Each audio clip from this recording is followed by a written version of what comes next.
ഈ ദിവ്യകാരുണ്യ അത്ഭുതം ദേവാലയത്തിലല്ല, ഒരു വീടിനകത്താണ് സംഭവിച്ചത്. ഭർത്താവിന്റെ അവിശ്വസ്തത കാരണം സാന്താരാമിൽ കഴിഞ്ഞിരുന്ന ഒരു പാവം സ്ത്രീ ഒരുപാട് വേദനിച്ചു. എന്തു ചെയ്തിട്ടും തന്റെ ഭർത്താവിന്റെ സ്വഭാവം ശരിയാവാത്തതിൽ ദുഃഖിച്ച ആ സ്ത്രീ പ്രാർത്ഥനകളും മറ്റു കാര്യങ്ങളും ചെയ്തു പോന്നു.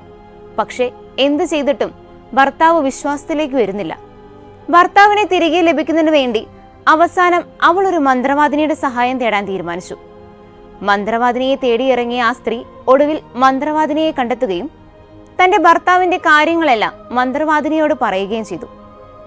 ഇതെല്ലാം കേട്ട മന്ത്രവാദിനി ഭർത്താവിന്റെ അവിശ്വസ്തത മാറ്റാമെന്നും തന്റെ ഭർത്താവ് വീണ്ടും മുമ്പത്തെ പോലെ തന്നെ സ്നേഹിക്കുമെന്ന് അവൾക്ക് വാഗ്ദാനം ചെയ്തു. പക്ഷേ പ്രതിഫലമായി ഒരു സമ്മാനം മന്ത്രവാദിനി ആവശ്യപ്പെട്ടു. അത് കേട്ട് ആ പാവം സ്ത്രീ ഒന്ന് പതറി. വൈദികൻ ആശീർവദിച്ച് കൂദാശ ചെയ്യപ്പെട്ട തിരുവോസ്തിയാണ് പ്രതിഫലമായി മന്ത്രവാദിനി ആ സ്ത്രീയോട് ആവശ്യപ്പെട്ടത്. തന്റെ ഭർത്താവിനെ വീണ്ടെടുക്കാൻ വേണ്ടി ആഗ്രഹിച്ച ആ ഭാര്യ മനസ്സില്ലാ മനസ്സോടെ സമ്മതിച്ചു. തിരുവോസ്തി എത്തിച്ചു തരാമെന്ന് വാക്കും കൊടുത്തു. അടുത്ത ദിവസം വിശുദ്ധ സ്റ്റീഫന്റെ ദേവാലയത്തിൽ കുർബാനയ്ക്ക് പോയ സ്ത്രീ ദേവാലയത്തിൽ വിശുദ്ധ കുർബാനയുടെ സമയത്ത് എങ്ങനെ തിരുവോസ്തി ഇവിടെ നിന്ന് കൊണ്ടുപോകാമെന്ന് ആലോചിച്ചു കൊണ്ടിരുന്നു. വിശുദ്ധ കുർബാന സ്വീകരണ സമയത്ത് വൈദികനിൽ നിന്ന് അവൾ നാവിൽ സ്വീകരിച്ച തിരുവോസ്തി ഭക്ഷിക്കാതെ വായിൽ നിന്നെടുത്ത് തന്റെ ശിരോവസ്ത്രത്തിൽ പൊതിഞ്ഞു സൂക്ഷിച്ചു.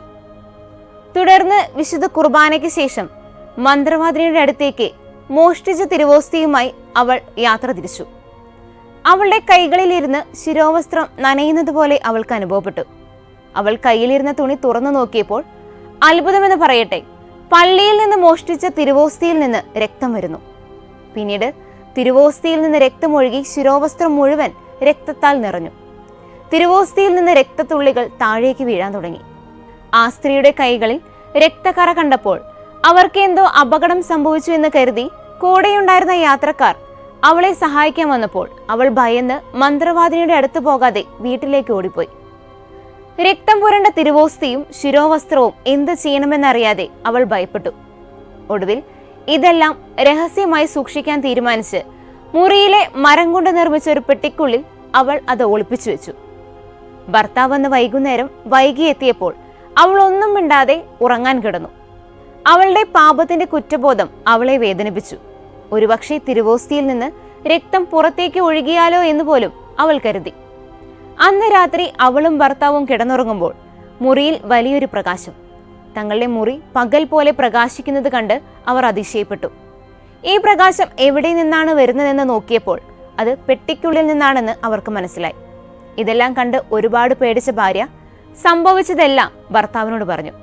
താൻ മന്ത്രവാദിനിയെ കാണാൻ പോയതും മന്ത്രവാദിനി പറഞ്ഞ് പള്ളിയിൽ നിന്ന് തിരുവോസ്തി മോഷ്ടിച്ചതും ആ തിരുവോസ്തിയിൽ നിന്ന് രക്തം വന്നതുകൊണ്ടാണ് പെട്ടിക്കുള്ളിൽ ഇത് സൂക്ഷിച്ചതെന്നും ഭർത്താവിനോട് ഏറ്റു പറഞ്ഞപ്പോൾ അദ്ദേഹം മാനസാന്തരപ്പെട്ടു.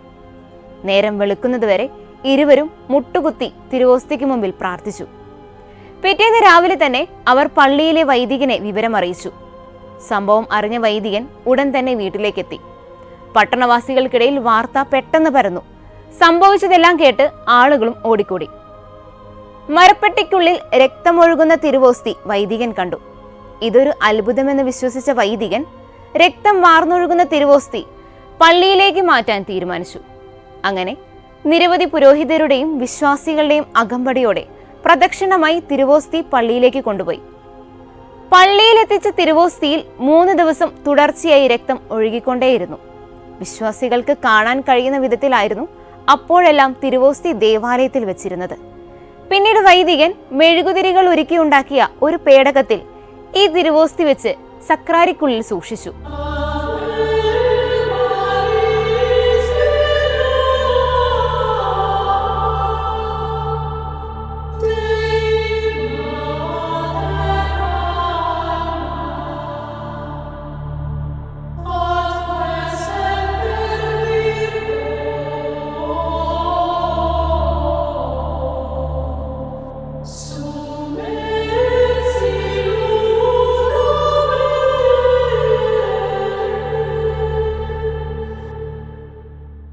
അതിശയമെന്ന് പറയട്ടെ, മറ്റൊരു അത്ഭുതവും ഇവിടെ സംഭവിച്ചു.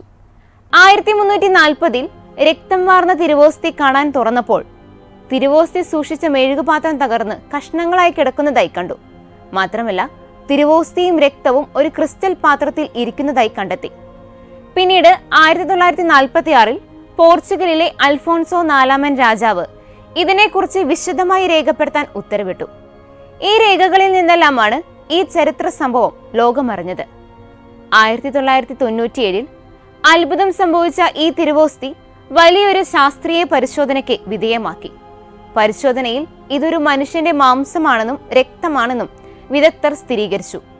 ടൂറിനിലെ തിരുക്കർച്ചയിലെയും ലാൻസിയാനയിലെ ദിവ്യകാരുണ്യ അത്ഭുതത്തിലെയും പോലെ AB പോസിറ്റീവ് രക്തഗ്രൂപ്പാണ് ഈ തിരുവോസ്തിയിലും കാണുന്നത് എന്ന് വിദഗ്ധർ രേഖപ്പെടുത്തി. 750 വർഷത്തിലേറെയായി സംരക്ഷിക്കപ്പെട്ടിട്ടുള്ള ഒരു അത്ഭുതകരമായ സംഭവമാണിത്. ചരിത്രത്തിലുടനീളം നിരവധി വിശുദ്ധരും രാജാക്കന്മാരും സാന്താരേമിൽ ഈ അത്ഭുതത്തെ കണ്ട് ആരാധിച്ചിട്ടുണ്ട്.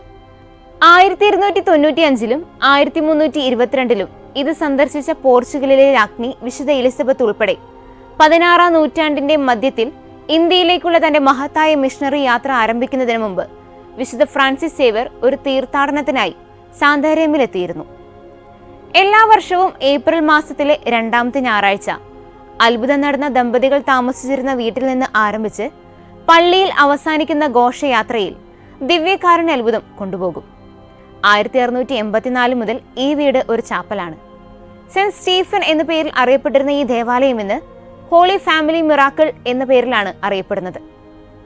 ഇറ്റലിയിലെ ലാൻസിയാനോയിൽ നടന്ന ദിവ്യകാരുണ്യ അത്ഭുതത്തിന് ശേഷം 1266 ഫെബ്രുവരി 16 സാന്താരേമിൽ നടന്ന ദിവ്യകാരുണ്യ അത്ഭുതം ഏറ്റവും പ്രശസ്തമായ 2ാമത്തെ അത്ഭുതമായി കണക്കാക്കപ്പെടുന്നു.